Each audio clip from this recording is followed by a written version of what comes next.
Hey everyone, today we are going to be showing you a simple quick video about how to create a gaming handle in case you don't want to use your standard Netflix account name profile. So it's quite simple. What we're going to do is go to the top, the logo, your profile logo, and then you're going to want to go down to manage profiles. Select the account that you are going to be creating the gaming handle. And then on top is your profile name. Underneath, you'll see language. Under that, it says game handle. Your handle is a unique name that will be used for playing with other Netflix members across all Netflix games.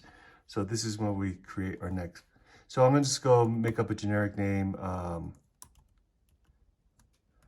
After you find an available gamer name, then you go down to save, and that's it.